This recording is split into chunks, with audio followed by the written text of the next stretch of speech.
Pastor que chega e diz, Deus me falou, pode ter certeza. Deus não falou nada para esse cara.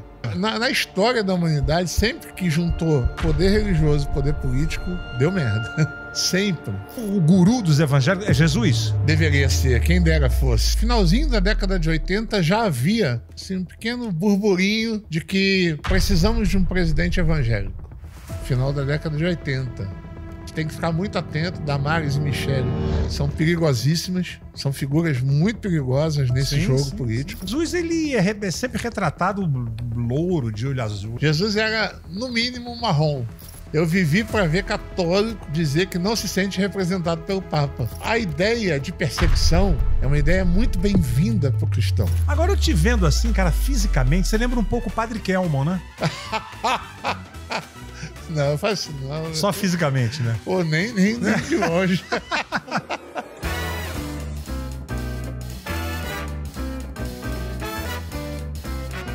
Olá, humano. Bem-vindo a mais um episódio de Nisológico, falando aqui diretamente do Plugado Estúdio. Eu peço sempre para você fazer agora, tá? Você se inscrever aqui no canal, se tornar membro, ativa o sininho, curta, tá? Que é pro algoritmo ficar bem felizinho e levar nosso vídeo lá pra cima. E deixe seu comentário aqui, porque afinal de contas, sua opinião é muito importante para melhorar o nosso serviço. E hoje, a fera do dia aqui no Nisológico é o meu querido Pastor Zé Barbosa. E aí? Tamo aí. Vamos bater um papo aí, porque isso é bom. Obrigado por ter vindo. Prazer todo meu estar aqui com você e a gente conversar aí no seu universo, no Nisológico. Vem cá, posso chamar de você, né? Pode, claro. Tá certo, tá certo. Vamos começar então com... Já pra, né? Nós estamos vivendo agora no mundo uma onda de fundamentalismo religioso muito forte. São ondas, né? São fases. Mas agora o negócio tá quicando, né? O que você acha que isso é? É uma tendência? É um plano? O que você acha? Eu acho que tem um pouco de cada, mas principalmente um plano. Há um projeto muito bem arquitetado e falando especificamente do Brasil. Eu quero trazer... Que é o que nos interessa, que é né? o que nos interessa, para a nossa realidade. Eu sempre falo, a gente não consegue entender o que está acontecendo agora se a gente não voltar aí pelo menos uns 40 anos na história. Porque esse projeto foi muito bem arquitetado. Quando, por exemplo, as teologias do domínio, a teologia da prosperidade chegam no Brasil, chegam no final da década de 70. Isso foi ontem, né? Mas olha só como é que a coisa foi sendo projetada, foi sendo estimulada, foi sendo bem pensada. Há movimentos que a gente pode até datar e colocar para a gente perceber como a coisa acontece. Por exemplo, na década de 80... Eu vou para a igreja evangélica na década de 80. E finalzinho da década de 80 já havia um pequeno burburinho desculpa, de que precisamos de um presidente evangélico. Final da década de 80. Final da década de 80, início... Collor, né? Foi o Collor. Quando o Collor entrou, né? Mas na época já havia um burburinho de... A gente precisa de um evangélico, No dia que um evangélico dominar, vai ser abençoada a nação. Fruto de uma teologia que já começava a entrar nos espaços religiosos no Brasil, dentro das igrejas evangélicas. Que, aí volta um pouquinho mais, fizeram a aposta certa na época da ditadura. Isso é importante também falar. Na época da ditadura, enquanto muitos trocavam favores com os generais por prefeituras biônicas, aquela época dos políticos biônicos, né? Os evangélicos, principalmente dois evangélicos no estado do Rio, Harold Oliveira, que depois foi senador e morreu agora na época da Covid, e Francisco Silva, esses dois trocaram favores com a ditadura por concessões de rádio e TV. Eles fizeram uma aposta muito certa na comunicação. Então, todo mundo queria cargos. Eles falaram, não, a gente não está de olho nisso, não. A gente quer a comunicação. E aí vem também na Igreja Batista o pastor Fanini, que tinha um programa na TV também. Então você começa a ter os pastores de televisão, os pastores de rádio. Você começa a ter a comunicação sendo tomada por essa galera. Eles apostaram muito bem. Inteligente. Sim. Começaram a ir para as periferias, começaram a ter... Você vai no Rio de Janeiro, do Rio você conhece bem aquela história lá. De 5 rádios, hoje 4 são evangélicas. Você vai mudando da ali só rádio evangélica, porque eles dominaram isso. E começaram a disseminar a ideia. Aí veio o projeto da música gospel como dos fatores de dominação. Final da década de 80, início da década de 90, há uma explosão da música gospel como fenômeno, e dentro da música gospel, uma realidade que a gente chama eram os hinos de guerra. Presta atenção nisso. Olha como a coisa vai sendo...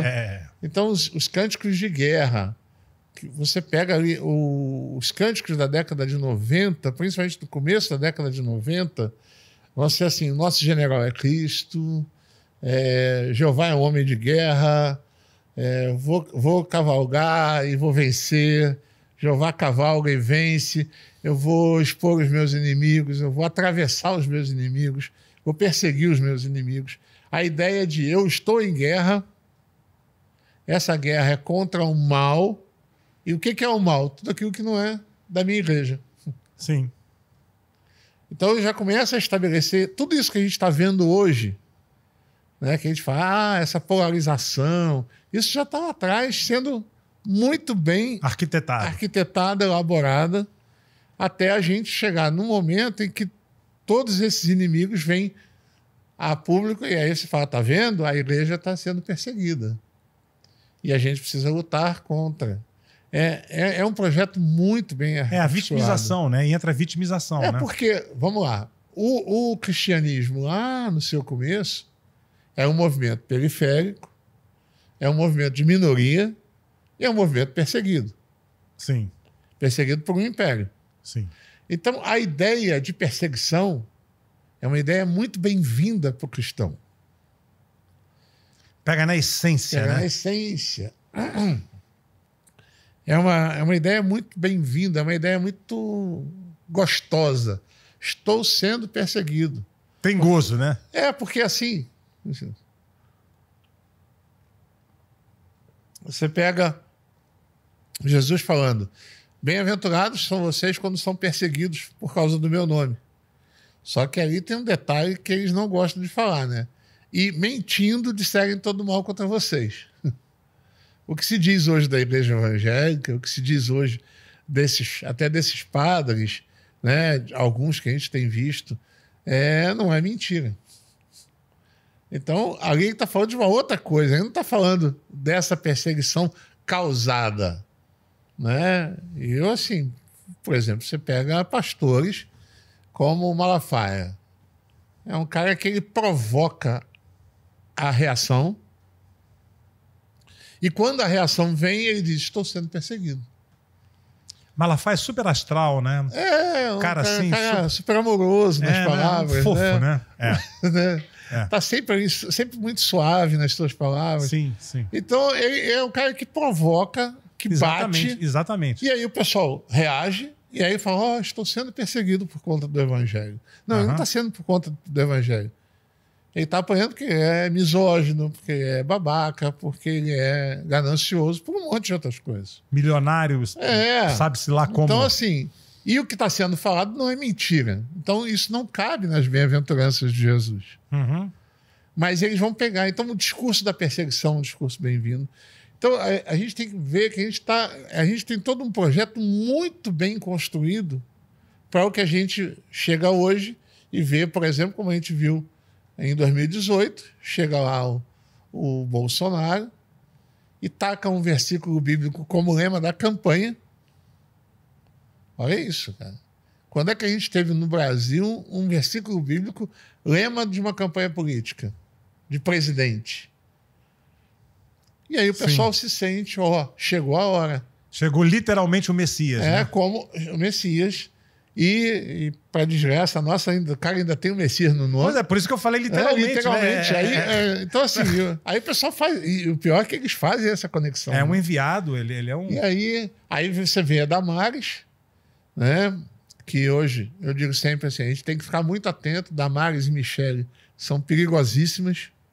São figuras muito perigosas nesse jogo político. Sim. E a Damares, ela dá uma declaração nessa época muito enfática e simbólica, né? Chegou a hora da igreja governar. Era essa a ideia. E essa era a ideia de muita gente. Chegou a hora da igreja governar. Agora, a pergunta que deve se fazer como cristão é, primeiro, a igreja governar o quê? E por que a igreja quer governar se Jesus sempre disse que o reino dele não é um reino deste mundo?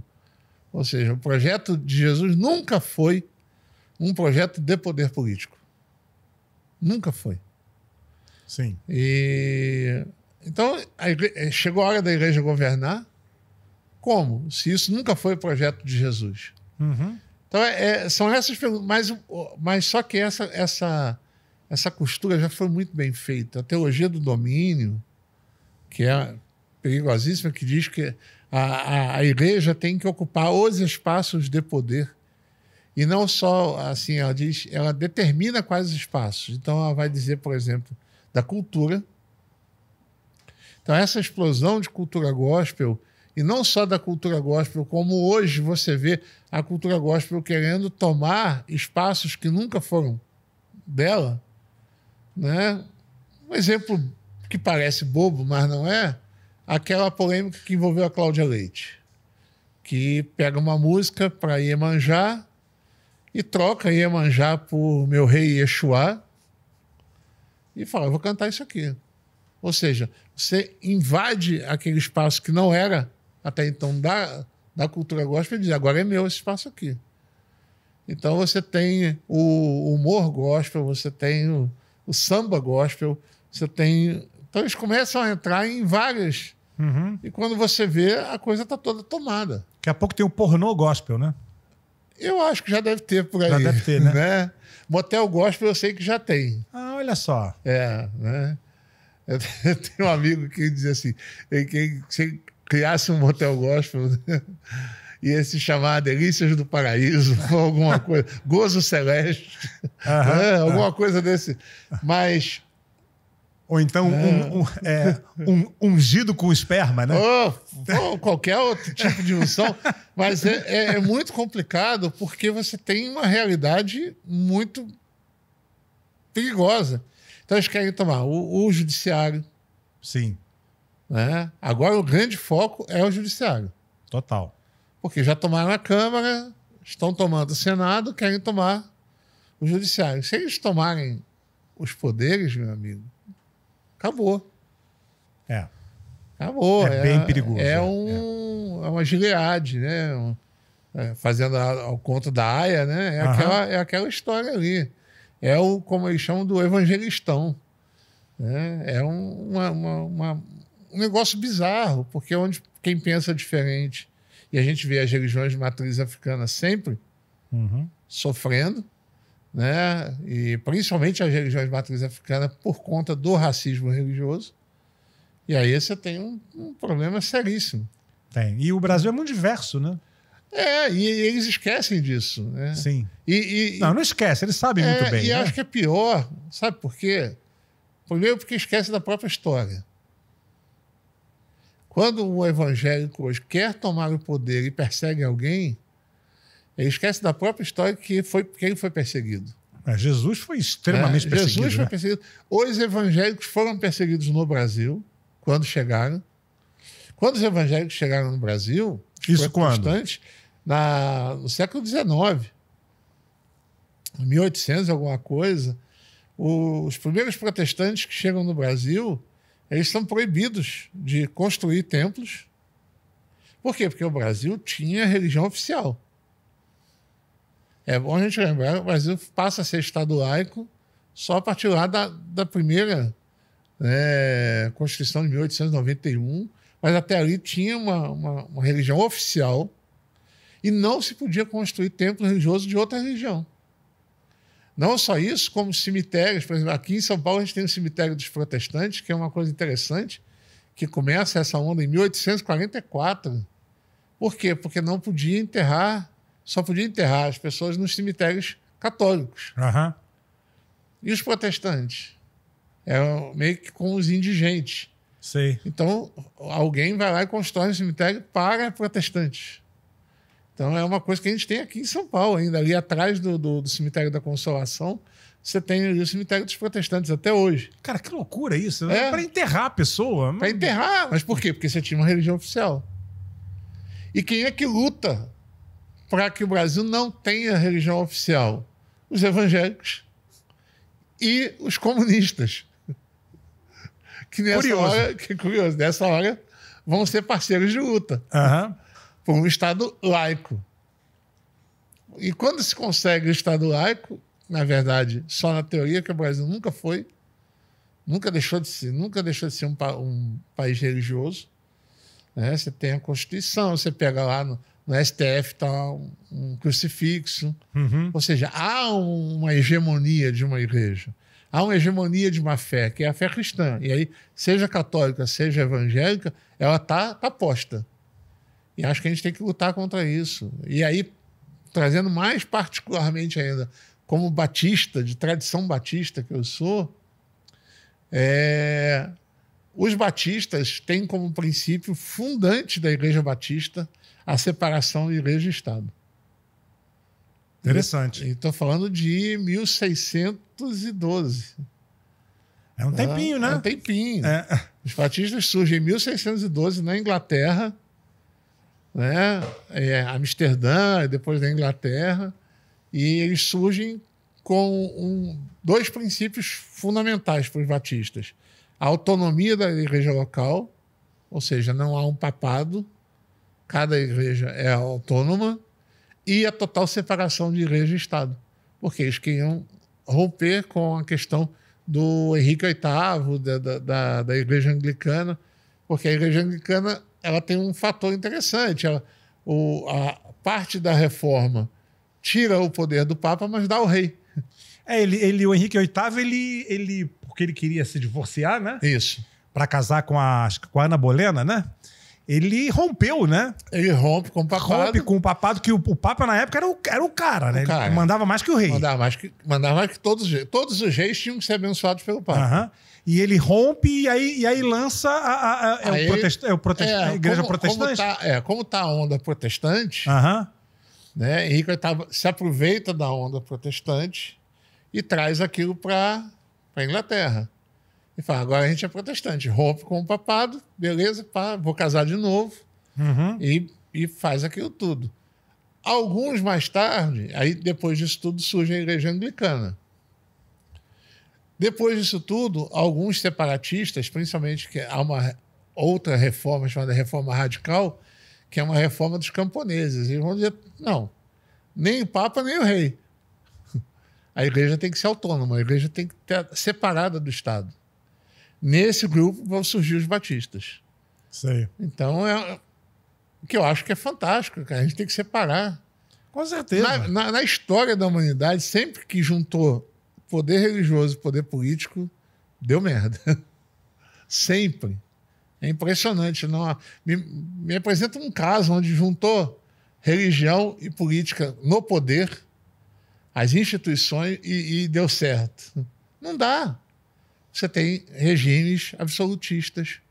Por quê? Porque eles partem do princípio absolutista da própria religião. Principalmente as religiões monoteístas, né?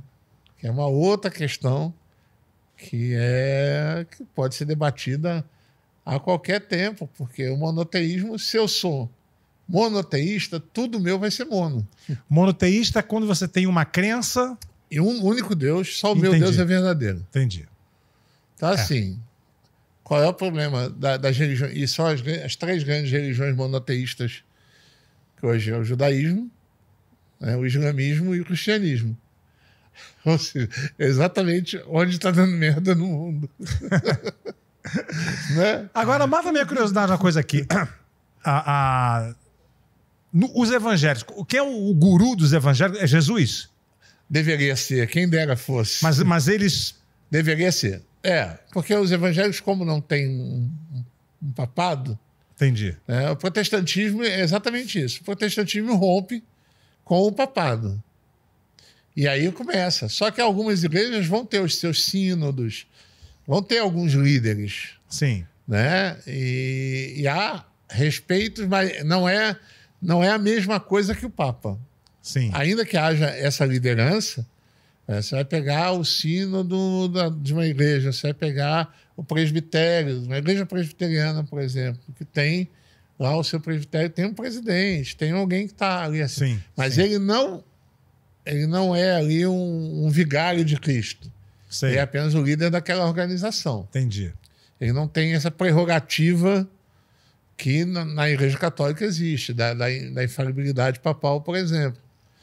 De que quando o Papa fala ex-cátedra, né, ou seja, a partir do seu local de papado, né, o que ele fala é irrevogável, ou é inegável. Entendi. É infalível. Agora então você tem... é uma loucura isso, porque são seres humanos, né? Quem dera todos pensassem então é assim. Impossível o que o ser humano fala ser perfeito. O Francisco tenta trazer um pouco disso, né? O Papa, né? É por isso que... Odeiam ele. Por isso que muitos odeiam ele, inclusive muitos católicos. Uhum. Eu vivi para ver católico dizer que não se sente representado pelo Papa. É uma coisa totalmente nova. Uhum. Né? Porque exatamente por isso. Porque ele começa a trazer questionamentos.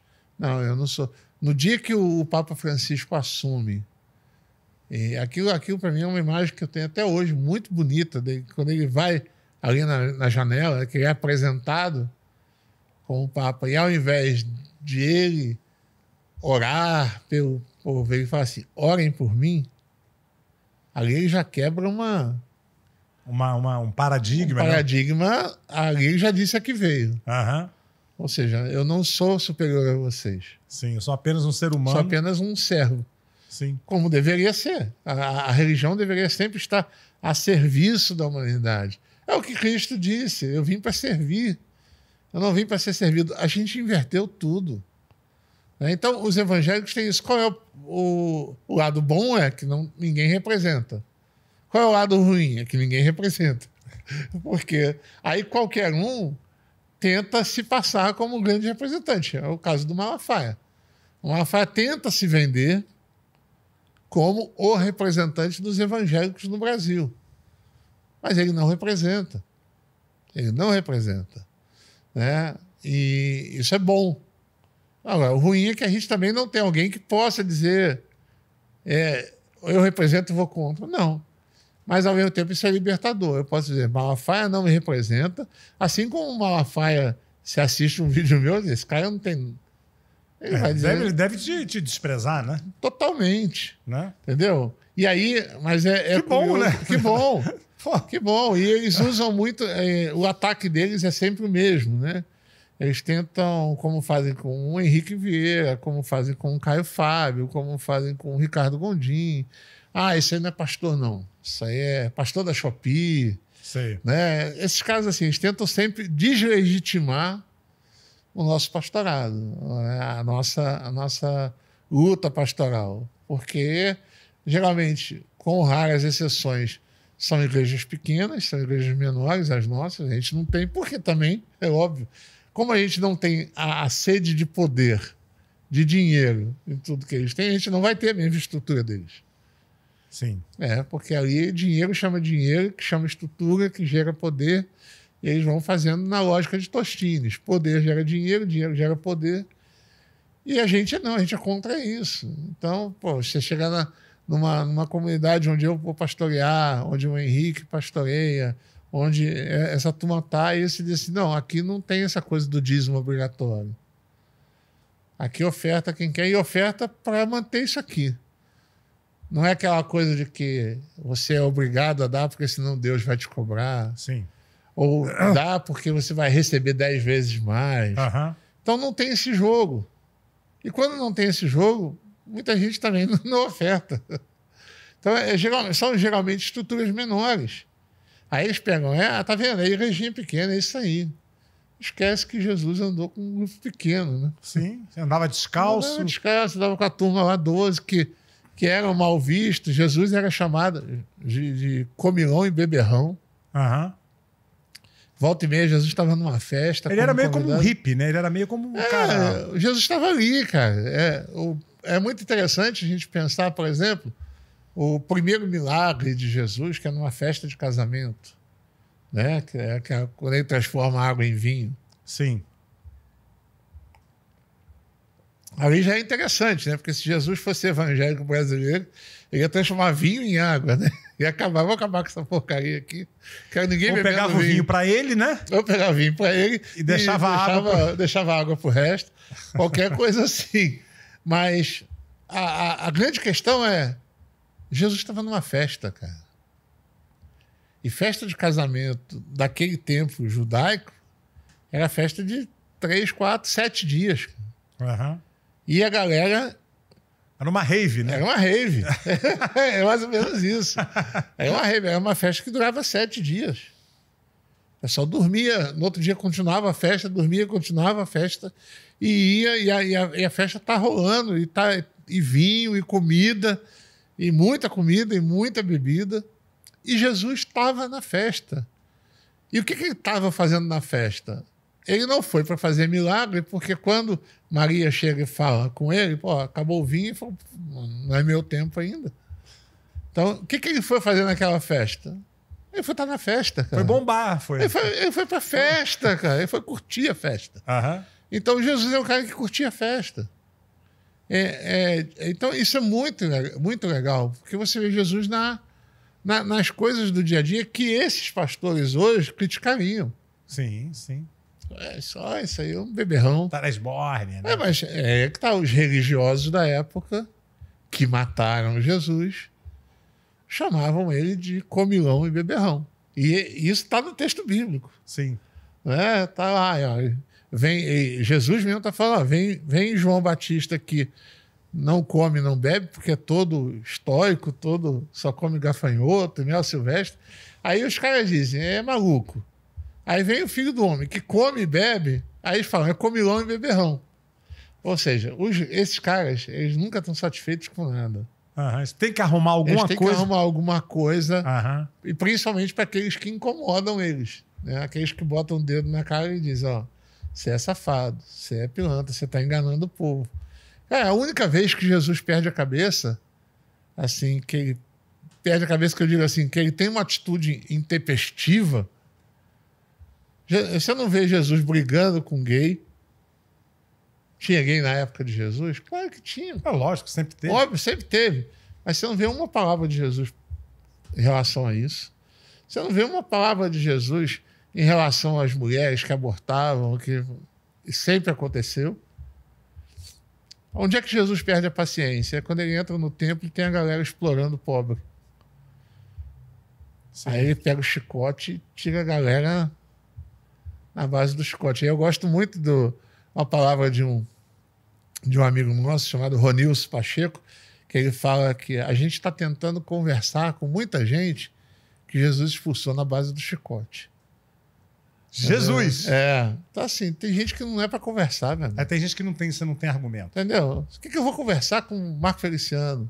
O que eu vou conversar com o Malafaia? O que eu vou conversar com os valadões da vida? Não tem conversa com esses caras. Tem papo. Não tem papo. Com essa galera, Jesus tratava no chicote. Sei. Tipo assim, sai daqui. Vocês são bandidos. Vocês estão roubando meu povo. Vocês não estão vendo isso? Então não dá para ficar dialogando, querendo... Não, vem cá, Malafaia. Não, o cara é pilantra. Não tem como. Não tem como. Não tem argumento. Então é isso. Então tem hoje um projeto de poder muito bem elaborado, muito bem construído, que levou décadas sendo construído e que não vai acabar da noite para o dia. Não. E é isso que a gente precisa entender. Para a gente lidar com isso, a gente vai ter que ter um outro projeto a médio e longo prazo. Uhum. Não, a gente não consegue cortar isso de uma hora para outra. Foi muito bem construído. Daqui a pouco, né, pelas projeções aí, a gente já deve ter no Brasil aí em torno de 80 milhões de evangélicos. É muita gente. É muita gente capaz de decidir uma eleição, capaz de decidir outras coisas, né? Então, como é que a gente lida com isso? Não vai ser da noite para o dia, né? E aqui, eu sempre digo, tem uma enorme parte desses evangélicos, Niso, que estão em disputa. Entre eles? Não, que estão em disputa, que eu digo assim, é gente que ainda não tem lado. Eu diria assim, a pessoa fala, de onde você tira esses números assim? Pela experiência e pelas várias pesquisas que eu analiso sempre. Cara. Essas pesquisas que saem, eu olho item por item. Eu diria que hoje a gente tem aí uns 20%, vamos dizer aí, 20% da igreja brasileira que é fascista. Mesmo, né? Mesmo. Com essa galera não tem conversa.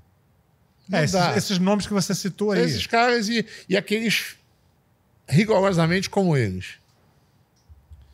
Você tem uns 10%, 15%, que são, eu não diria nem de esquerda, mas eles são livres. Mais pro progressista, né? Mas são progressistas. Uhum. E não vão abrir mão disso. Entendeu? Então, a gente tem... Agora, você tem então uma fatia no meio aí de uns 60%, quase 70%, ou 50%, quase 60%, 70%, que flutuam. Uma hora vão para cá, outra hora vão para lá. Por exemplo, você vê o governo Lula hoje, todas as pesquisas mostram que 60% a 65% dos evangélicos reprovam. Reprova por causa de todo esse processo, todo esse projeto. Mas você pega, por exemplo, em 2014, né, ou em 2010, quando tem a eleição, da primeira eleição da Dilma, uhum. a aprovação do governo Lula entre evangélicos era de 83%. Olha só. Então, por isso que eu digo que tem essa galera está em disputa. Uma hora vai para cá, outra hora vem para cá, outra hora... Então, e aí eu falo para gente que é de esquerda, que é progressista, que não compactua com isso, e aqui não precisa nem ser de esquerda ou progressista, mas que não compactua com isso. Eu sempre digo, às vezes a gente erra quando...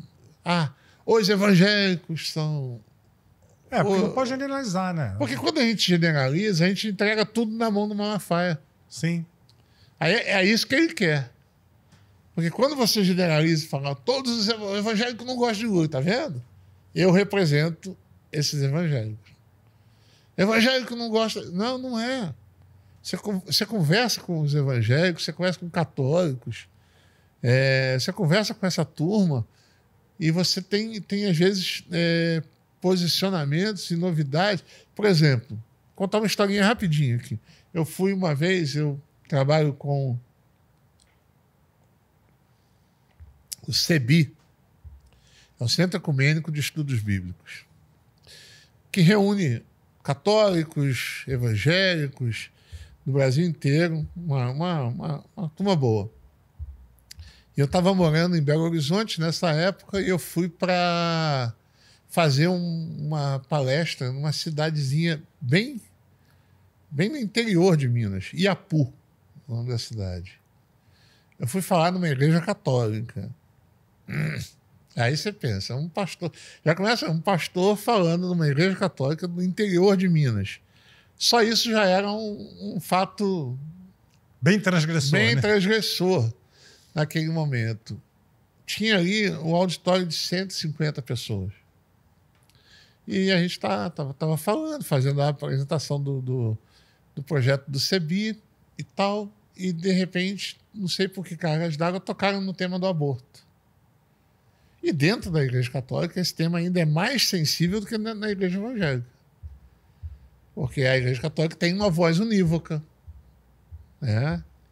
Você tem, por exemplo, você tem movimentos evangélicos que que são a favor da descriminalização do aborto. Você tem, na Igreja Católica tem uma oposição oficial contra.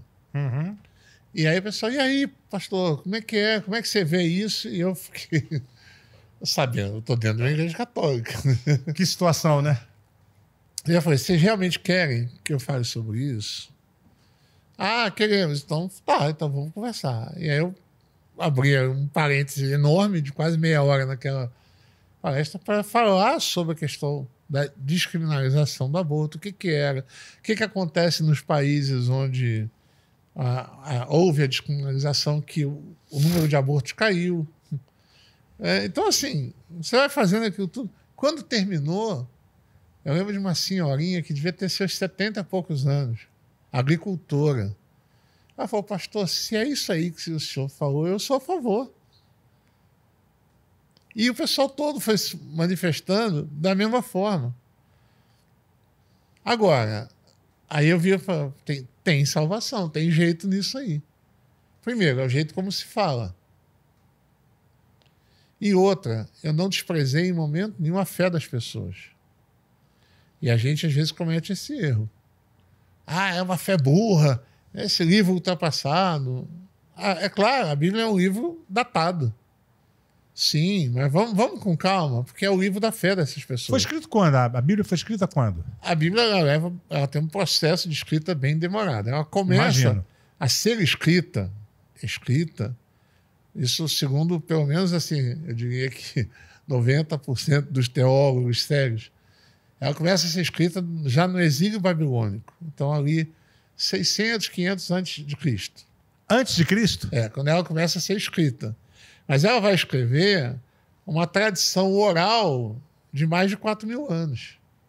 Entendi. Começava com um discurso, né? A tradição era oral. Só que o que acontece? Quando eles estão num cativeiro babilônico, quando eles são, que eles chamam de cativeiro babilônico, foi preso aquele império babilônico, que vai... eles passam muito tempo lá.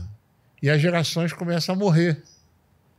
E os novos já estão, por exemplo, falando o babilônico, vamos dizer assim. Eles já vão meio que perdendo a... Então junta uma galera e fala assim, não, a gente precisa escrever a nossa história. A gente precisa narrar a nossa história de forma escrita, como quase todo mundo tem. Já tinha registros babilônicos, por exemplo, de 1.000 anos antes. E aí eles vão trazer todas as memórias, todas as epopeias, todas as histórias, todos os mitos. Então, por exemplo, a narrativa da criação é um mito. Quando você fala isso, o pessoal, é uma mentira. Não, todos os povos, todas as culturas têm as suas narrativas míticas. É tipo essa coisa do homem veio do barro. E aí é uma narrativa mítica. Sim, a costela, né? E que não tira nada do valor da coisa. Entendeu? Isso é uma narrativa. Você acha que é uma coisa simbólica? Coisa... Tem muita coisa que é simbólica, tem muita coisa que é narrativa. É do barro. Então, assim, poxa, é uma coisa muito humana. É uma coisa... Tem vários fatores aí que vão dirigir aquela narrativa. É uma narrativa construída.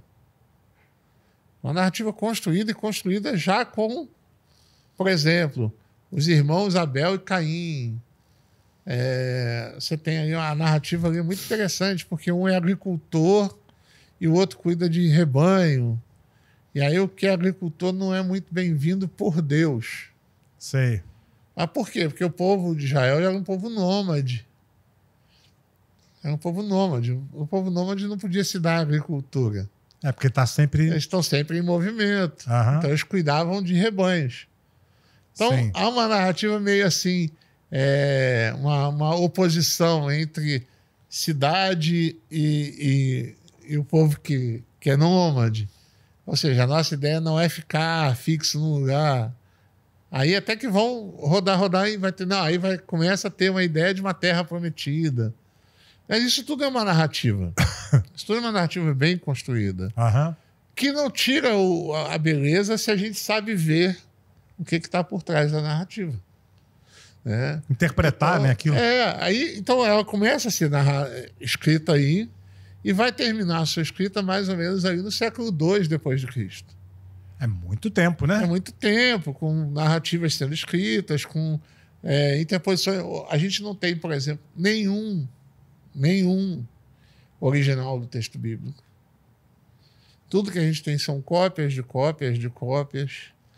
Porque isso vai atravessando para conservar aquilo. Conservar aquilo e tal. Uma coisa impossível. Então, às vezes, você tem o texto mais próximo. Não, e pensa também quanto não deve ter sido manipulado isso, porque de traduções em traduções e versões e versões. As manipulações, eu acho assim, até mais difíceis do que algumas interposições. Há interposições no texto.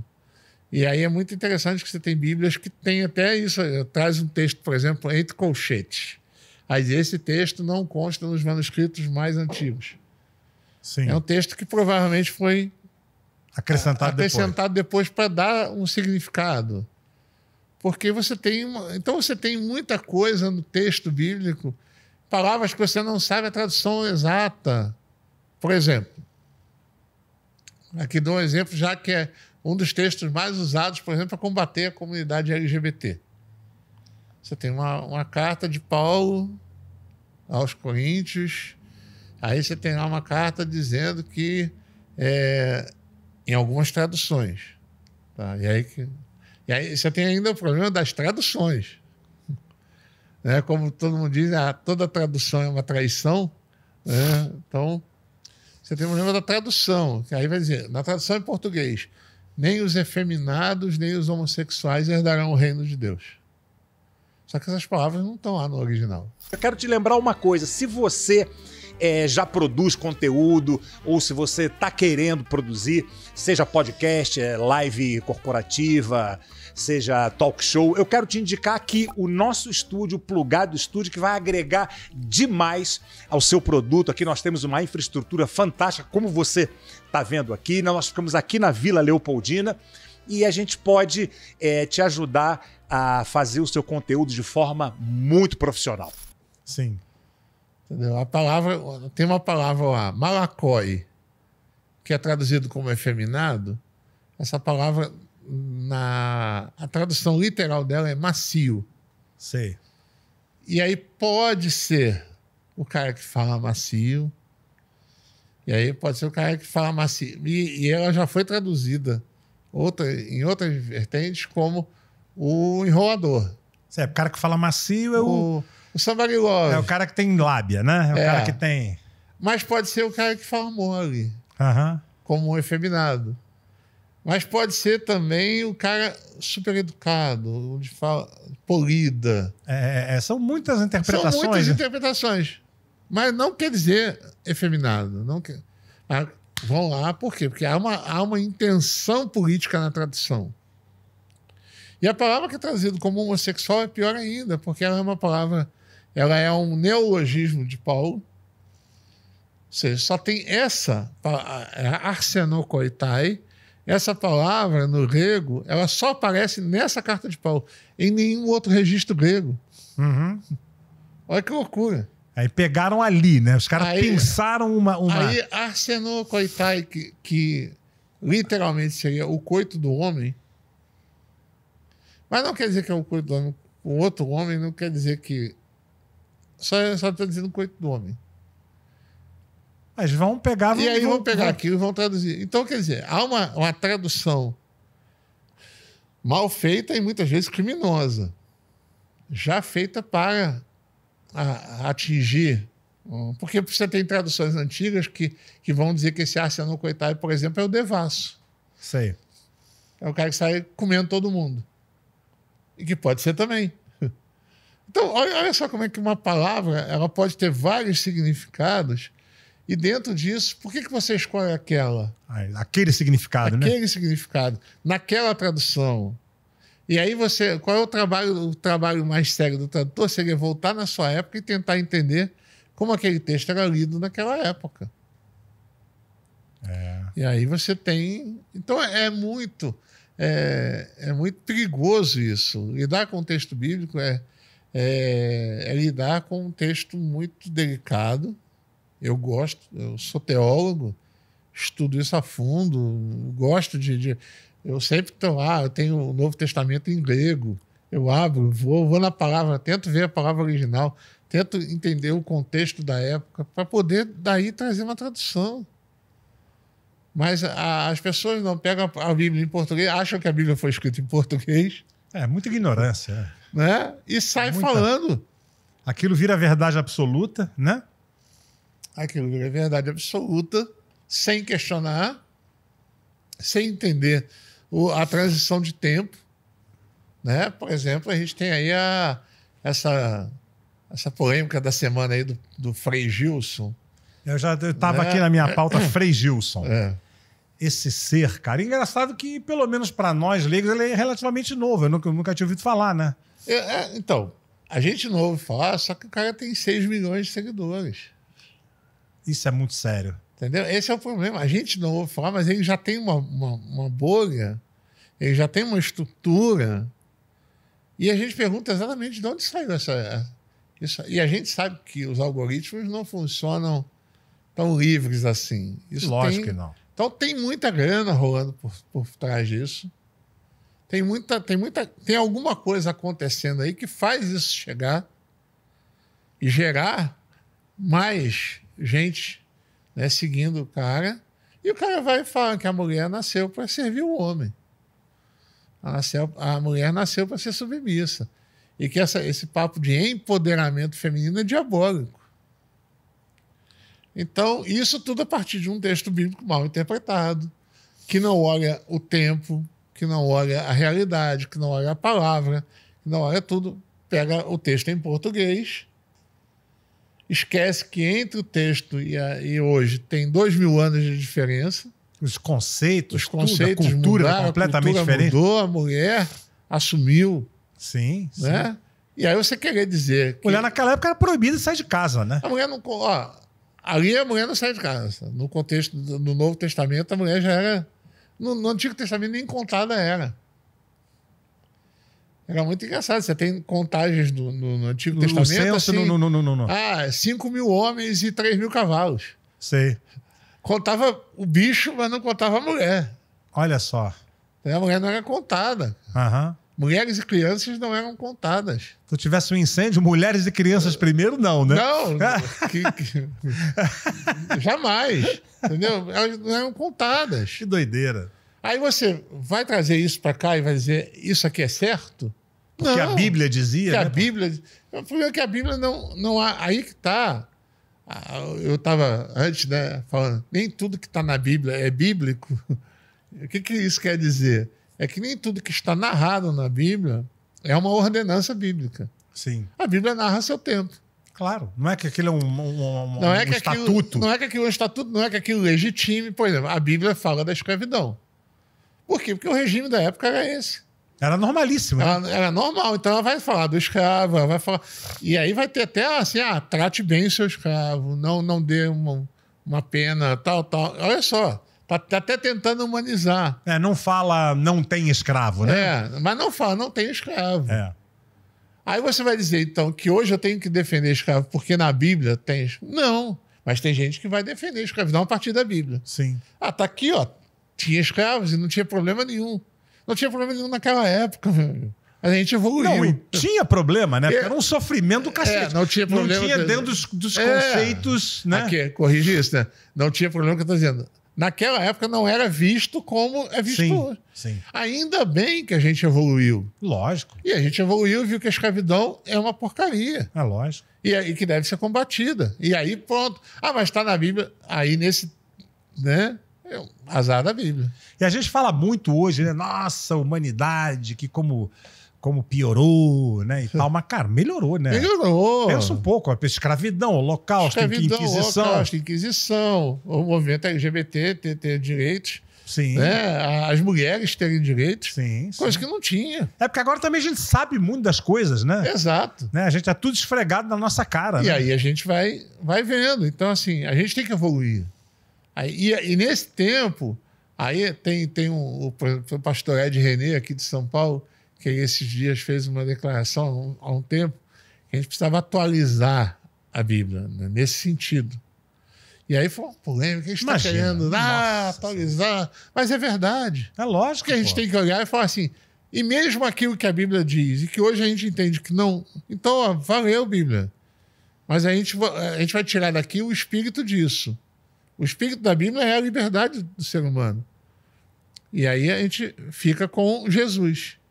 Porque aí é que a gente fala assim, o Caio Fábio fala muito isso, que já teve aqui. O Caio teve aqui. É, Figura. e o Caio fala muito disso, de Jesus como o eixo hermenêutico.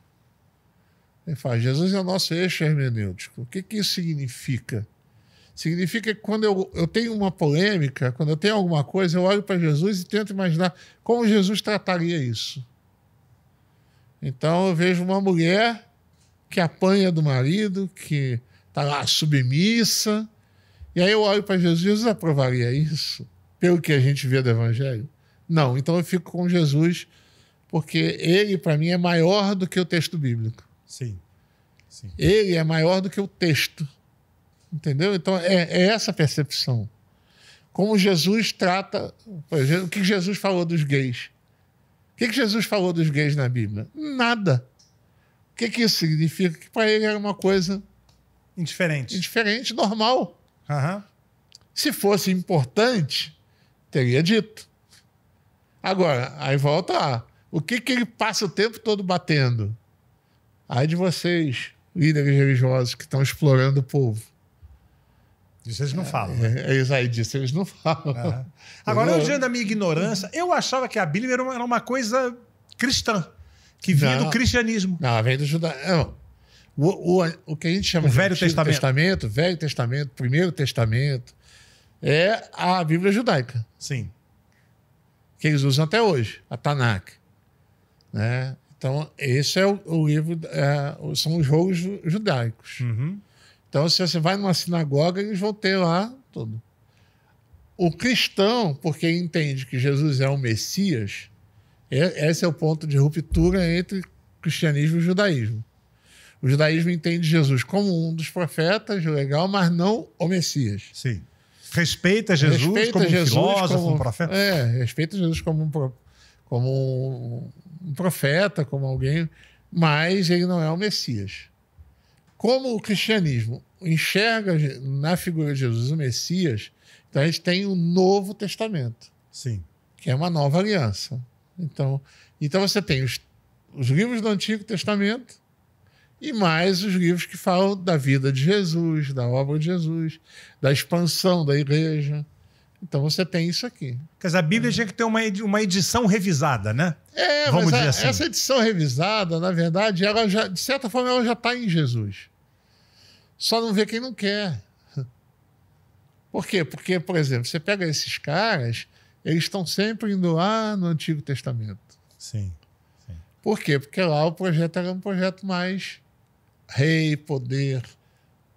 Jesus chega e quebra aquilo tudo. Jesus devia ser muito gente boa, né? Pô, assim, o que eu acho legal, às vezes você olha assim, e Jesus é criticado por isso, fala, ele está sempre andando com publicanos e pecadores. Publicanos e pecadores, ou seja, ele tá andando, bicho, com a galera. O que é publicano mesmo? O publicano era o cara que trabalhava para Roma para, por exemplo, taxar o judeu. Então, Roma, porque o Império Romano ele tinha uma forma muito interessante de governar, né? A tal da Pax Romana, ele chegava lá e instituía o Império, só que ele não mexia em nada. Ao contrário dos gregos, quando os gregos dominaram a língua, dominaram os cultos, queriam impor os deuses, queriam impor toda a coisa. Os romanos não. O romano era só o domínio, eu só quero ter dinheiro. Vocês continuam com a mesma coisa, só que eu vou querer gente de vocês trabalhando para coletar os impostos. O coletor de impostos era o publicano. Então essa galera era judia. Era um pobre coitado, né? O cara era obrigado a fazer aquilo, mas ele era odiado pelos judeus porque ele estava trabalhando para os romanos. Sim. Mas, pô, então Jesus olha para esse cara e consegue ver dor nele. Pô, esse cara está sendo explorado pelo Império e está sendo odiado pelos judeus. E os pecadores. Aí pecadores são prostitutas, são a ralé. Jesus andava com essa turma. E aí, o que mais me espanta nisso tudo, Jesus era um rabino. Jesus ensinava na sinagoga. É muito louco isso, o símbolo da Igreja Católica é judeu, né? Exatamente. Ele era rabino, ele era um judeu, praticante. Né? Só que ele queria, ao mesmo tempo que ele estava ali, ele estava querendo, tipo assim, detonar a estrutura. Ele fala, gente, essa estrutura não presta. É outra coisa, eu vim falar de outra coisa. Né? E aí, quando ele chega lá, e é muito engraçado, porque, para mim, o problema não é Jesus estar com eles, mas é essa turma gostar de estar com Jesus. Se sentir acolhida, né? Se sentir acolhida, se sentir... Então, assim, eles se sentiam bem ao lado dele. Um mestre da religião. Jesus era um mestre da religião. Só que é um mestre da religião diferente dos outros. E não foi ele que criou o cristianismo, né? Não. Ele vivia ali. Quando ele fala de criar... E aí, esse é o problema da tradução, da coisa assim. Eu quero estabelecer a minha igreja. O que era igreja naquela época? A palavra, no grego, eclesia, é o meu bando aqui, é essa turma que me ouve e pratica o que eu falo. Isso é a minha igreja. A igreja de Jesus não é uma estrutura. Não é nada disso. A eclesia, no contexto grego, aliás, eclesia não é uma palavra inventada pelo cristianismo. Igreja não é uma palavra inventada, a palavra que é traduzida como igreja. Não é uma palavra inventada pelo cristianismo, é o que os filósofos faziam. Os filósofos tinham sua eclesia. Os gregos tinham sua eclesia. O que era a eclesia? Era aquele encontro popular, onde se discutia alguma coisa e dali se saía para praticar o que foi decidido. Então Jesus fazia, eu tenho a minha, vocês são a minha eclesia, vocês são a minha igreja. Nunca foi a ideia de, vai estabelecer... Tanto que as primeiras igrejas no Novo Testamento, elas funcionam nas casas. Você vê as cartas de Paulo, a igreja que se reúne na casa do fulano. Eram reuniões, né? Reuniões. É isso. A igreja, a reunião, a eclesia, que se reúne aonde? A igreja que se reúne no estúdio tal. A igreja que se reúne na casa de fulano. A igreja... Então, isso era a igreja. Sim. E o que era a igreja para Jesus? Onde 2 ou 3 se reunirem no meu nome, ali tem uma igreja. Eu estava vendo agora o Conclave, né? Esse filme. Muito interessante, por sinal. E a coisa que sempre me chamou a atenção, o Vaticano, por exemplo, é aquela suntuosidade, né, cara? Aqueles pisos, tudo muito rico. As próprias igrejas, né? Sim. São, né? É uma coisa de poder, né? E ali é muito interessante primeiro que aquilo ali, com todo respeito, é maravilhoso, é lindo. Tenho maior vontade de conhecer as obras de arte, mas aquilo ali, para o cristianismo, é uma afronta. É o oposto, né? É o oposto. Né? E é construído com aquele objetivo. As catedrais góticas, aquelas coisas gigantescas. Vai aqui na Sé. Né? Você já tem essa ideia. Qual era a ideia dos construtores? É que você entrasse e você se sentisse um nada. Você se sente, né, oprimido, né? Você se sente um bosta no meio daquilo tudo.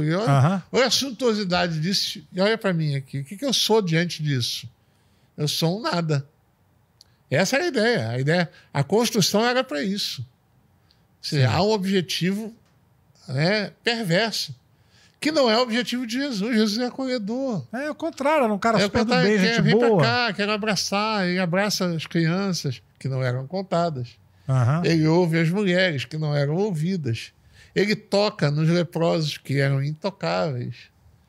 Entendeu? Então isso tudo é muito forte. A narrativa bíblica tem coisas que a gente não se dá conta. A gente olha assim, Jesus tocou num leproso. Tá, tocou num leproso. A gente olha hoje, o que isso quer? Cara, tocar no leproso naquela época, você não só cometia um crime... Era proibido, né? Era proibido. Como você se tornava impuro, como ele.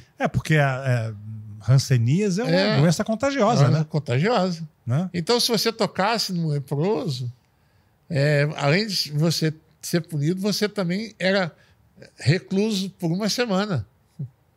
Você tinha que ficar lá com eles, você ficava recluso, cara. Você era considerado para a sociedade impuro. E Jesus toca. Quando Jesus toca, ele está ao mesmo tempo denunciando e dizendo, olha, não são intocáveis, não é isso. Entendeu? É outra coisa. É o toque para curar, a narrativa da cura e tal, mas tem uma provocação. Sim. Sim. Há um sentido de provocação ali muito interessante. As narrativas bíblicas, a gente não entende isso exatamente por essa questão da gente já ter tudo traduzido no português. A narrativa ela é cheia de palavras que são provocadoras. A palavra evangelho não é uma invenção do cristianismo também, a palavra. Né? Evangelho era uma coisa que já existia. A boa nova proclamada, por exemplo, quando o imperador ele fazia um decreto novo, e que era bom para o povo, ele mandava o arauto anunciando nas ruas o evangelho do imperador. Do imperador. O evangelho do imperador. O evangelho. E aí ele fala, aqui está o evangelho, a boa notícia. A palavra evangelho ela poderia ser traduzida como boa nova. Entendi. As boas novas. Uma novidade, a boa notícia, né? A novidade. Uhum. Tem aqui uma novidade do imperador, uma boa notícia do imperador. E essa é a palavra evangelho, na sua raiz. Né? Então, aí os evangelistas, que são... Eles vão dizer assim, tá, a gente também tem um evangelho para anunciar. E é um evangelho, quando Jesus é chamado de Senhor, essa palavra Senhor é a palavra que só era usada pelo imperador. O imperador era chamado de Kyrios. Ele era o Senhor. E aí os cristãos vão dizer, não a gente não segue mais o imperador. O imperador é tirano. A gente tem um outro Kyrios. É o outro Senhor. O outro Senhor. É o outro Kyrios. É o evangelho. Agora, olha só. É o evangelho do Kyrios. Ou seja, cara, era uma afronta. Aí você vê, a coisa do poder da política com a religião. Com a religião. Né? Mas só que ali era um confronto, não era para tomar o poder. Sim. É fazer assim, esse poder aí a gente rejeita. Pra gente é isso aqui que importa. E o que importa é o amor ao próximo, é o cuidar do órfão, da viúva, é o cuidar de quem precisa, é tocar os intocáveis, abraçar os inabraçáveis. Isso é evangelho. Simples, cara. O evangelho é uma coisa simples. Sim. E bonita. E que transformaram nisso que a gente está vendo aí. E Jesus, ele é sempre retratado louro, de olho azul, olho verde, olho azul. Tinha nada a ver, ele era árabe, né? Ele era, né? Jesus era, no mínimo, marrom. Sim. Pardo, né? Pardo, o que a gente chamaria de pardo, porque é o judeu ali, o árabe. O judeu daquele... O judeu árabe. Porque a gente liga sempre o judeu ao judeu da Polônia, né? Não, é. Que é o judeu louro, narigudo, de óculos. Jesus é o né? Oriente Médio, cara. É Oriente Médio, total. É aquele árabe, a pele queimada, amarronzada. Aham. É assim, eu não sei se ele era um negão, mas é moreno. Mas é o que chamariam aqui de moreno. Provavelmente cabelo enrolado, né? O que na leitura hoje seria José Negro. Sim. Entendeu? E aí eu não estou falando de negro retinto, mas sim, ele sim. Já estaria nessa categoria que hoje no Brasil a gente classifica de negro. Uhum. Então, nesse sentido, sim, e isso fica óbvio em alguns textos. Por exemplo, quando José e Maria fogem para o Egito. E o pessoal esquece, né? Engraçado. Ele era criança, Jesus, né? Jesus era bebê, aí tem a ordem do imperador para matar as crianças até 2 anos. Aquela coisa, a matança dos inocentes. A matança dos inocentes. Cara, que ser humano, eu vou te contar uma coisa, cara. O ser humano é muito perverso, né? Aí eles fogem para o Egito. Uhum. E o pessoal esquece que o Egito é África, né? O Egito é na África. É. A gente tem uma noção assim, por causa dos filmes. A gente imagina Egito, Oriente Médio. Né? E não é. E não é. Egito é África. E tem um detalhe, né? Por quê? Também houve um embranquecimento do Egito. Né? O pessoal pensa Cleópatra, os filmes que a gente Parece viu, que Cleópatra era negra também, né? Cleópatra era africana. Uhum. Ou seja, você está ali, cara. E aí Jesus foge para o Egito. Se eu estou fugindo, eu vou fugir para um lugar onde eu não sou tão diferente. Para eu passar ali, né? Passar despercebido ali. Vou passar como um deles. Você consegue imaginar Jesus louro, olho azul, do Egito, cheio de negão lá. E ele, ó, tô aqui, sou igual a você. Né? Então, assim, era igual. Então, assim, Jesus era um igual. É aquela faixa ali do Oriente Médio, né? Porque o Egito, se você pegar, é uma faixa, né? Que é esse povo árabe, essa característica mais... Então, essa ideia do Jesus branco é um processo de embranquecimento da fé. E é terrível, porque você tem, por exemplo, os grandes nomes da fé cristã, como Agostinho, Santo Agostinho. Santo Agostinho era africano. Ele era bispo de Hipona. Hipona é ali na Argélia, cara. Entendeu? Então, assim, o cara era africano. Então, assim, não era branco, não é... Então, e aí a teologia tá ali, fluindo pela África, sabe? Então tem também um apagamento da África na história do cristianismo. Sim. E isso também é terrível. Tudo por causa do preconceito, né? Tudo por causa do preconceito. A gente esquece que a Bíblia, por exemplo, é um livro oriental. A Bíblia é um livro escrito, se você dividir um mundo aí, é escrito no Oriente.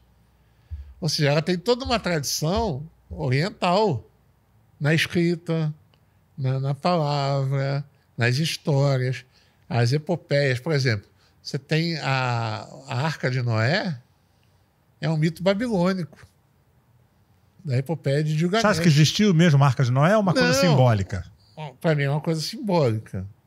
Mas já era um mito babilônico. A história é muito boa, né? A história é muito boa. Por quê? Porque, olha só, é uma grande enchente, é uma grande inundação que pode ter acontecido naquela região. Ou seja, acontecem inundações regionais.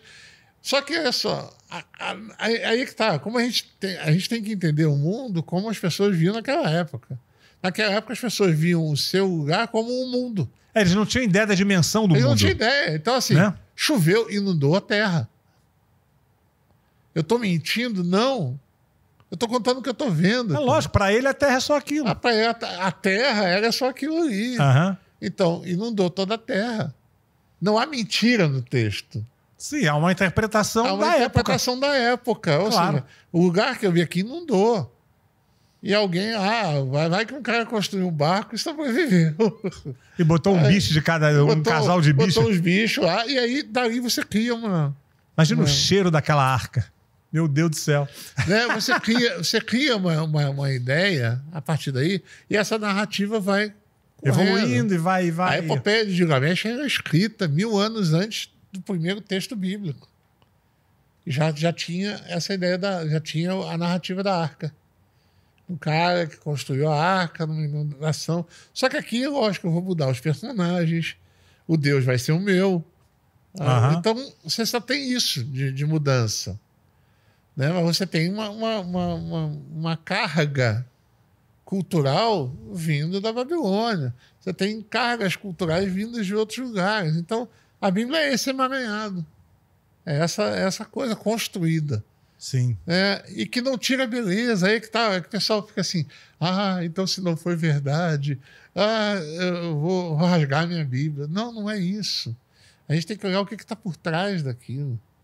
Né? A ideia foi a Torre de Babel, uma torre que vai tocar o céu. Por quê? Porque eles tinham uma ideia...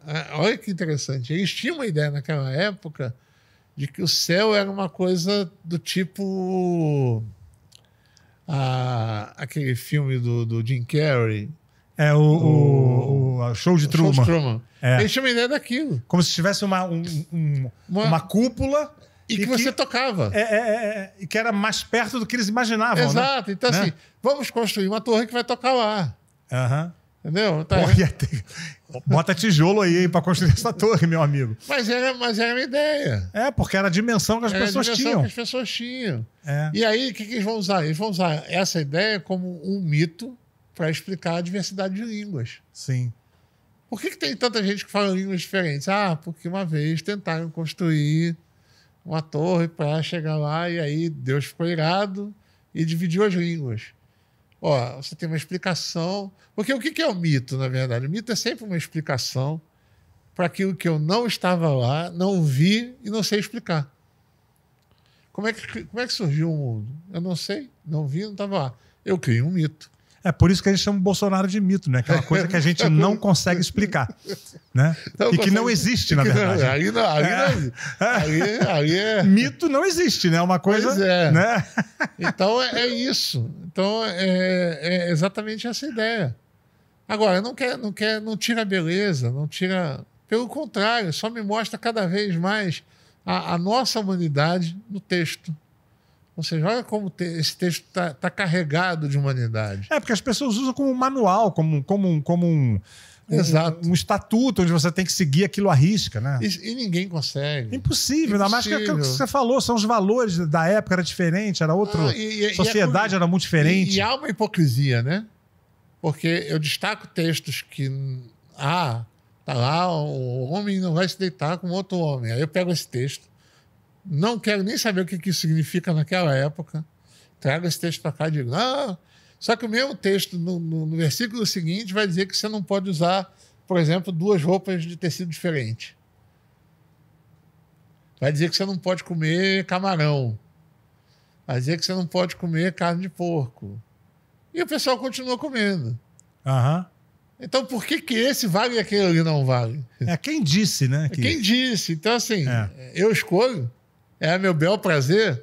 Isso aqui eu gostei, isso aqui vai continuar. Você vai aonde te interessa. Aí vai onde interessa. E aonde é que interessa? Interessa aquilo que eu vou oprimir o outro. Onde eu vou ter poder sobre o outro. E aí Coisas do isso ser humano, né? é coisa do ser humano. Agora, eu te vendo assim, cara, fisicamente, você lembra um pouco o Padre Kelmon, né? Não, eu faço isso não. Só fisicamente, né? Pô, nem de longe.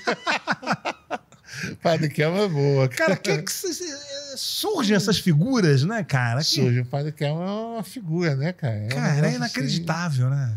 assim, Então, meio que parece um personagem, assim. Mas né? é um personagem. Aham. Você vê que ele falava que era de uma igreja, a igreja mandava. Não, esse cara nunca teve por aqui. Saiu da igreja, não, mas nunca foi. Nunca, sabe? O cara é realmente um personagem. E que entrou ali só para tumultuar o jogo, né? Sim, sim. É. Mas que pega isso. Pega por quê? Porque é o discurso religioso. Aham. O pessoal gosta disso. Gosto. Né? E tá aí. A gente tem outras figuras que estão E muita gente aparecendo. humilde também, né? Que... É porque o povo acredita nisso. É uma coisa interessante, porque a questão da fé é uma questão muito forte. Muito forte. E Isso vem de muitos séculos, né? de muitos séculos. E acho que de todos os povos. Isso não é uma. Aí que tá. A questão dessa fé não é uma exclusividade do cristianismo. Não, de jeito nenhum. Ela é uma coisa. Então, assim, por causa da fé, o cara deixa de comer carne em alguns países, porque aquilo ali foi. Por causa da fé, alguém é capaz de se explodir. Uma deturpação da fé, mas é a visão que o cara mas é a tem visão da que o fé. cara tem. Se eu me explodir, eu vou para o paraíso, eu vou conseguir isso aqui. Se eu mantiver isso aqui, eu vou ter tal coisa. Então, essa questão da fé, e como isso é muito ensinado, por isso que eu estou falando desse projeto. Esse projeto é muito bem articulado, esse projeto cristão fundamentalista, né? Porque ele é um projeto articulado em cima da fé. Estão testando a sua fé. Você vai perder a sua fé se você ceder a isso. E ninguém quer perder essa fé. Ninguém quer, negociar a fé. Até porque você vai ter aqui um montão de textos bíblicos. Não, olha, ser fiel até a morte. Você não pode renegar sua fé. Mas de que fé a gente está falando? Que fé é essa, Que né? fé é essa? Porque até isso é deturpado. Porque a fé no texto bíblico não é o conjunto de ensinos de uma igreja. A fé é a minha experiência com o sagrado. E a minha experiência com o sagrado, ninguém pode mexer nela. A minha experiência com o sagrado, ela é minha e com o sagrado. E acabou. Ninguém interfere nisso.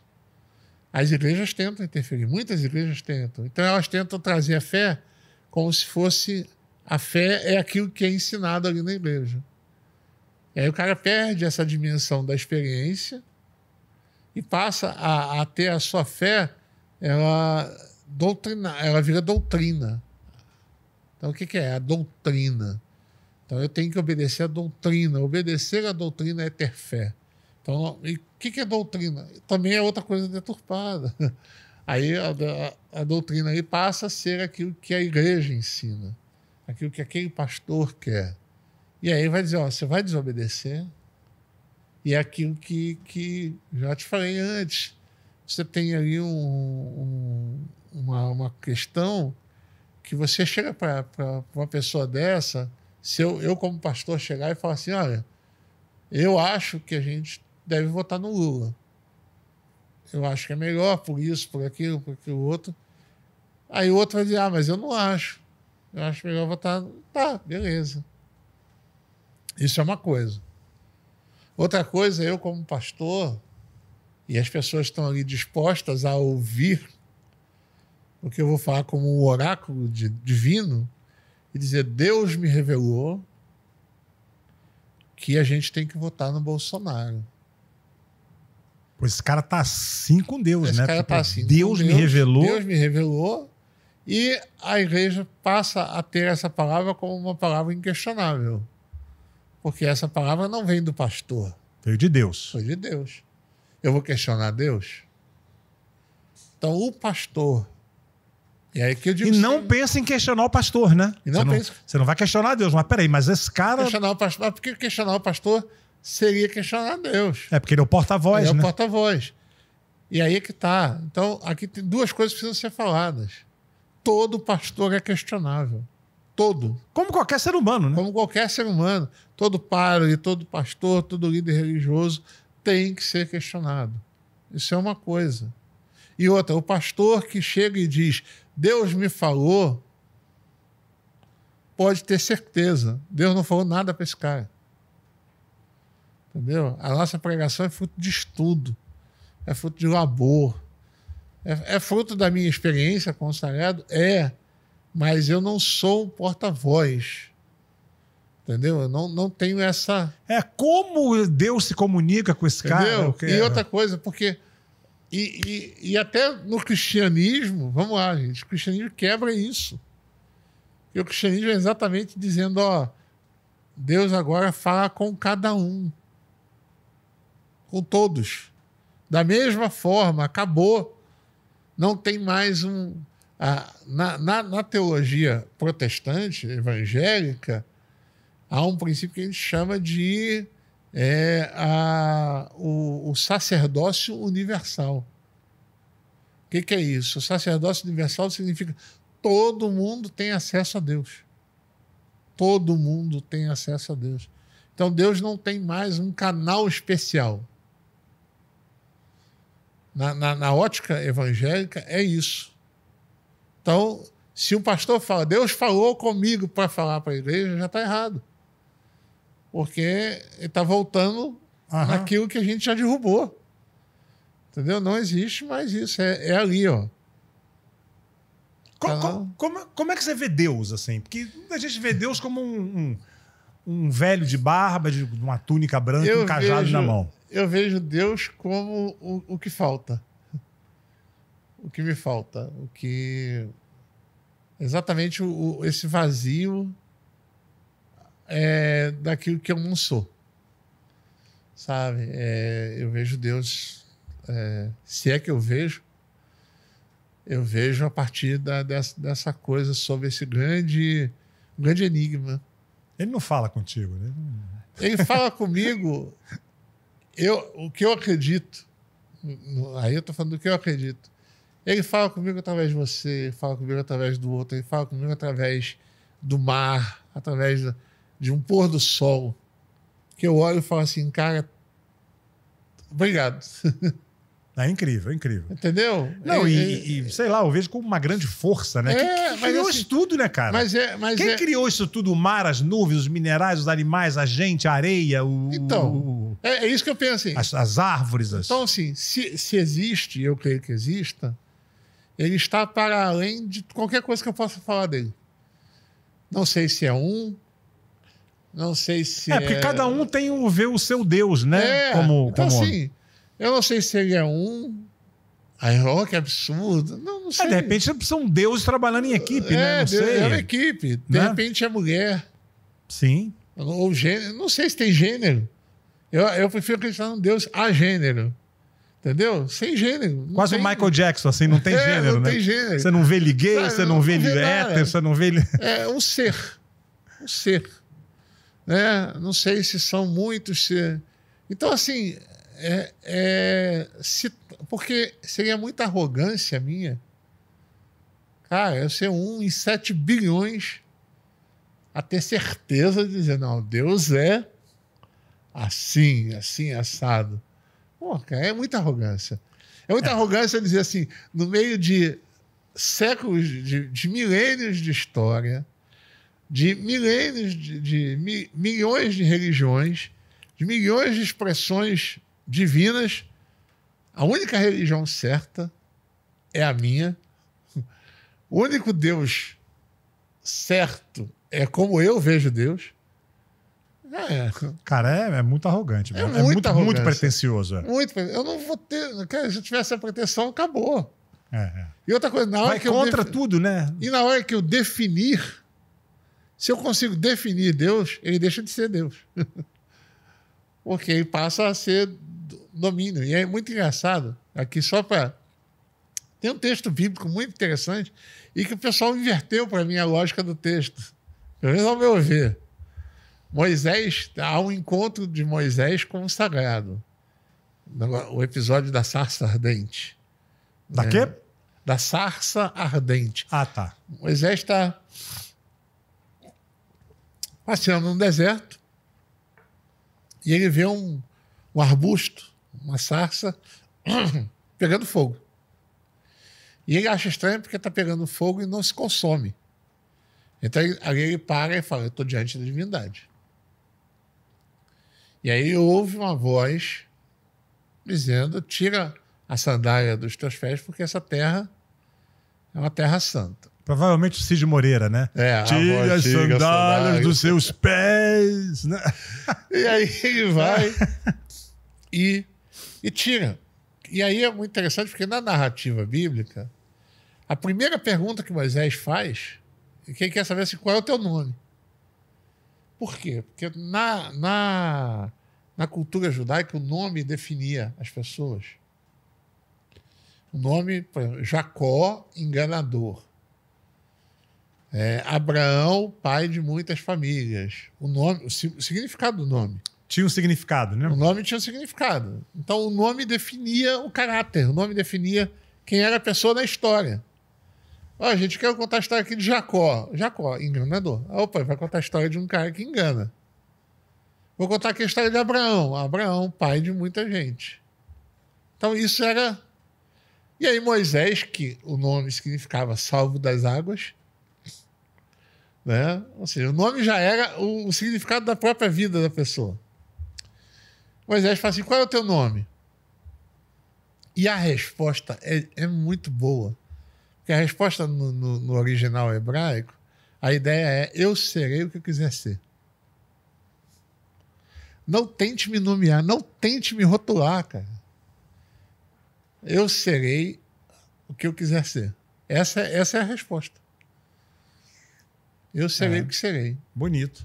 Cara, isso é lindo. E assim, amigo, você não me define. É engraçado porque o nome a gente dá quando a criança nasce, né? Então você já dá um nome ali... Meio que direcionando. Você sabe já o que aquela pessoa vai ser? O que ela... Ali, então, Moisés quer o nome por quê? Porque na cultura, se eu tenho um nome, eu domino. Sim. Se eu sei o nome, eu digo esse nome aqui, porque os deuses eram nomeados de acordo com as suas tribos.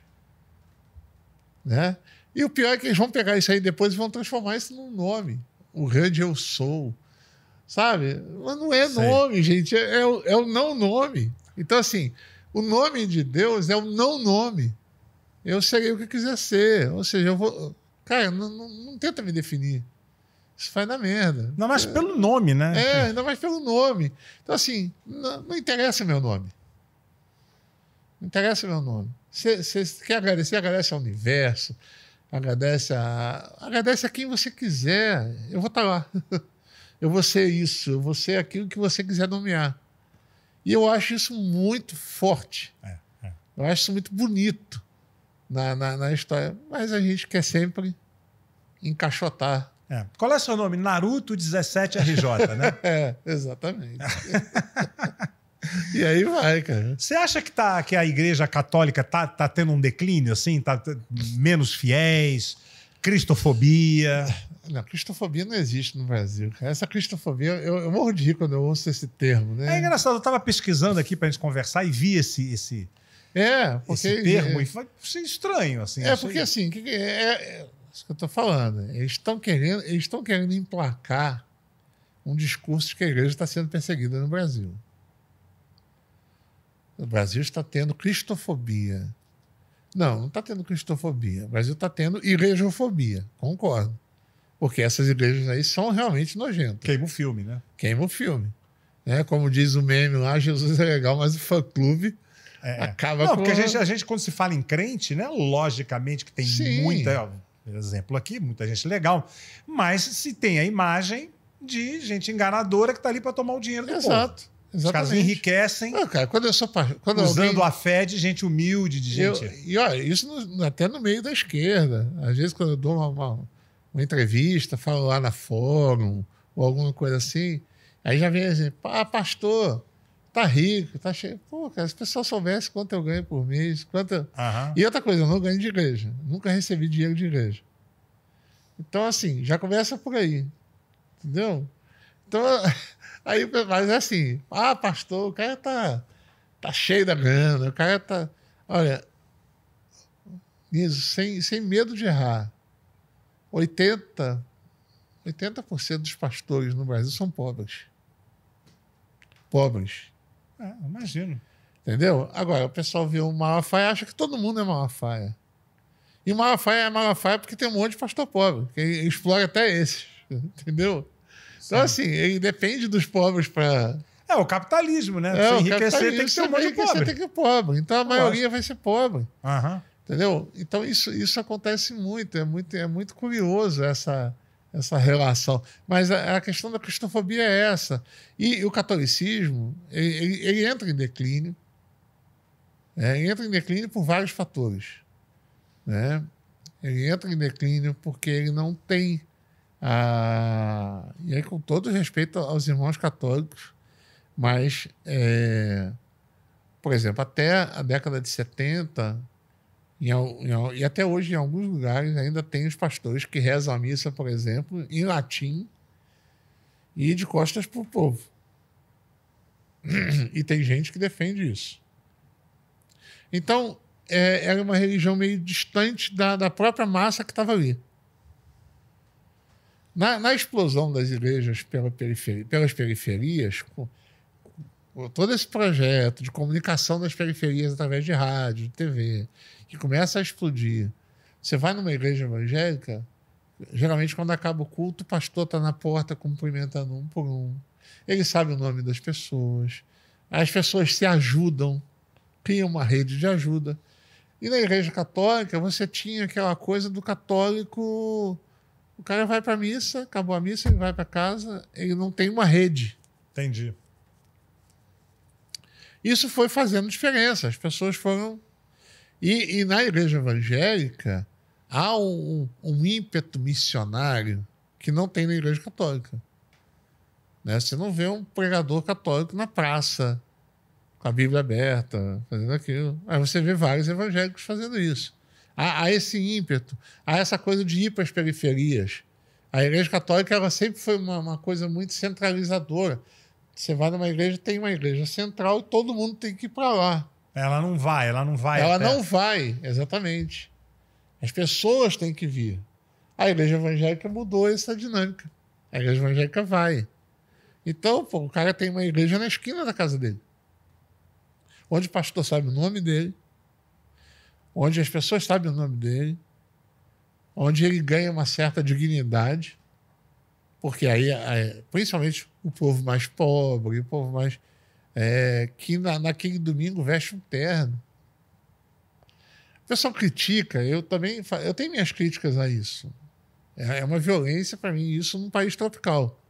Mas olha o lugar daquele cara que durante a semana ele é vigia, ele é pedreiro, ele é faxineiro. No domingo ele põe um terno. Durante a semana ninguém chama ele pelo nome. Ah, chama lá a tia do cafezinho, chama lá o fulano. Cadê o cara da faxina? Na igreja ele é o irmão André. Ele é o irmão fulano, ele é o diácono Pedro. Ele tem nome, ele tem dignidade, ele tem... Cara, isso tem um poder. Mexe com a pessoa. Mexe com a pessoa. É lógico. Então isso tudo vai fazendo com que a igreja evangélica vá crescendo cada vez mais e a igreja católica vai definindo porque ela tem essa distância. Além daquela coisa meio fria, que era a maioria das missas até então. Eles vão tentar rever isso com a renovação carismática católica, com os padres showmans, que aí vai começar a ter uma disputa. Então, hoje há essa disputa. O Frei Gilson é um cara desses. Um cara despojado, novo. Mas olha o discurso dele. Torce o discurso dele. Fala a língua da... Fala a língua da... Fala a língua do povo. Só que fala a língua do povo, a língua da internet, a língua de tudo. Mas quando você espreme o discurso... deturpando tudo, né? O discurso é o mesmo. Conservador, fundamentalista, anti-esquerda, anti-progressismo, né? Então, as pessoas, às vezes, não percebem isso. E como essas pessoas se preocupam com o que o ser humano faz em quatro paredes, né? Isso, mas por que isso, cara? Porque se você domina o corpo, Niso, você domina tudo. Cara, se eu consigo... Olha só, se você deixar, a igreja, ela te diz quando transar, depois do casamento, com quem transar, uma pessoa do sexo oposto, e como transar, porque tem posições que são pecaminosas. Então, assim, cara, eu consigo mandar no teu corpo, eu consigo mandar no teu desejo. Se eu consigo controlar o corpo, eu consigo controlar tudo. A pessoa fala assim, dinheiro. Dinheiro é fichinha perto de eu conseguir controlar o teu tesão, cara. Cara, eu vou pro inferno com toda certeza. Entendeu? Se eu consigo controlar o teu tesão, eu consigo fazer com que você me dê a oferta que eu quiser. Sim. A oferta é o mínimo perto disso. Eu consegui fazer com que você só transe com quem eu quero que você transe e da forma que eu quero que você transe. Se transar. Sim, sim. Então, assim, é um domínio muito forte. Então, o domínio do corpo... E aí, por que os LGBTs, especialmente as trans, vão ser execrados? Vão ao contrário, na elas contramão de tudo. Vão, tipo assim, meu corpo não manda, cara. Aí o movimento feminista, a mulher, não, meu corpo é meu. Aí o outro é gay. Além de tudo, eu vou transar com quem eu quiser e você não vai dizer com quem eu transo ou com quem eu não transo. E o outro ainda vai dizer o seguinte, além de tudo, esse corpo aqui ainda não sou eu. Eu me vejo aí. Então, assim, aí eles vão ficar doidos. Porque o grande objetivo da religião sempre foi dominar o corpo. Esse é o grande objetivo principal. Dominando o corpo, você domina tudo. Dominando o corpo, você domina tudo. Dominando o bolso, você não domina o corpo. Agora, se eu dominar o corpo... Pô, eu fui pra igreja com 16 anos. Eu fiquei dos 16 aos 23 sem transar, cara. Entendeu? Coitado. Pô, coitado. Hoje eu olho assim e falo, cara, que doideira. E naquela época que você é só hormônios. Sim, sim. Entendeu? E numa coisa louca de culpa, porque, lógico, eu tinha que extravasar aquilo. Masturbação. Sexo solo. Vamos lá, vamos pra masturbação. E aí, pô, gera culpa, cara. Pô, tô culpado, cara. Eu tô pensando. Aí, e onde que a culpa é aplacada? Na igreja. A mesma igreja que me jogou essa culpa. É o que te conforta. Aí eu vou pra igreja, aí me senti perdoado. Uhum. Aí eu saio da igreja, vou pra casa. A tentação vem? A tentação vem. Aí, onde é que eu tenho que voltar pra... Então, a igreja fica aquele um círculo vicioso. É. Então você gera isso, é como alguns dizem, você hoje domina. A maioria das igrejas hoje, elas existem baseadas no tripé: medo, culpa e ganância. Medo do inferno, culpa por conta disso e ganância. E tudo isso controlando o corpo. É muito perverso. É muito perverso. E Jesus liberta disso. Aí que tá, cara. Jesus é libertador desse Exatamente. ponto. É o oposto, né? Vai totalmente Vai contra. lá, cara, vai lá. Ele vira pra mulher, pega em adultério. Aham. E eu não te condeno, não. Vai em paz.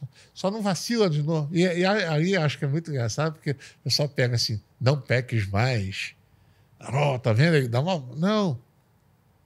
Eu, sinceramente, vejo Jesus falando o seguinte: cuidado, não vacila mais não, porque da próxima vez eu posso não estar aqui. E essa galera vai Aham. te Pegar no apedrejar. teu pé. Agora, eu não te condeno. Eu não te condeno. Eu sei o que você estava sentindo. Eu sei o que estava se passando na sua cabeça. Entendeu? E outra coisa, né? Ali também o texto já é uma denúncia.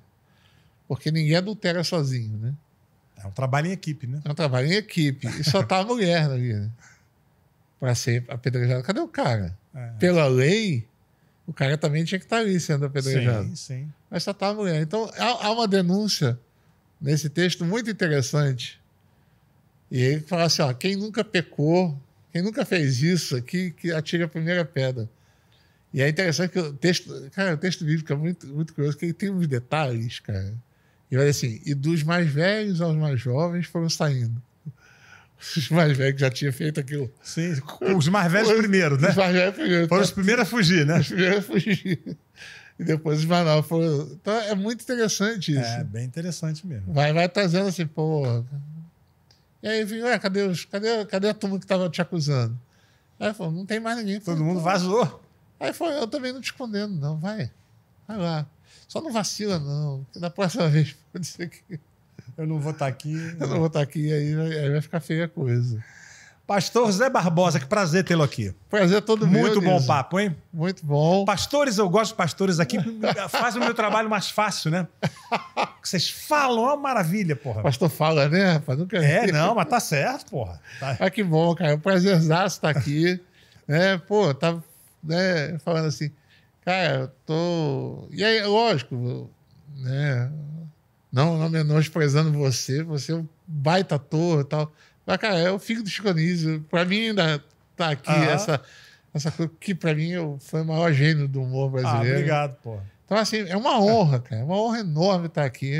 Obrigado. Te conhecer, estar aqui. Espero que a gente troque muitas ideias. Mas isso aí é Por certo. aí. Obrigado. Dê suas redes aí pra quem tá nos assistindo. A rede é fácil de achar. Pastor de Esquerda. Nossa, vai fazer um sucesso. @ Pastor de Esquerda em todas as redes. Aham. Então achou lá, Pastor de Esquerda. Não é difícil de achar. Não é difícil de achar, não. Sou eu, Zé Barbosa Júnior, à disposição. Pastor, olha só, o Nisológico é o nosso zoológico humano. Todo ser humano, sem dúvida, se identifica com um bicho. Que bicho você seria se você não fosse gente? Rapaz, antes de responder, eu só lembro da resposta do Vinícius de Moraes com essa pergunta, há muitos anos. Perguntar que bicho que ele queria ser, ele falou que queria ser uma girafa, né? Aham. Por quê? Girafa, porque ele falou, cara, imagina o uísque descendo naquele pescoço. E o Vinícius gostava de uma cachaça. Gostava de uma cachaça. Porra. Eu acho que eu seria um vira-lata caramelo. Um vira-lata caramelo. Mas tem que ser o caramelo, cara. Porque são demais. É o povão, cara. É o que tá. Não, eles são super alegres, né? São super simpáticos. Tá em todo lugar, sabe? Não tem frescura. É verdade. Eu gosto do vira-lata caramelo. Eu acho que é isso. Imita um caramelo aí, vai. Eu não sei imitar o vira-lata caramelo. Melhor ainda. Melhor quando não sabe. Deve ser isso, cara. Tá bom. Deve ser isso. Vamos lá. Obrigado, cara. Eu que agradeço. Valeu, até a próxima. E obrigado também você que nos assistiu aqui. Fique sempre de olho aqui no Nisológico, a gente tem sempre grandes atrações. E você sabe, né? Aqui a gente cria o bicho solto. Até a próxima.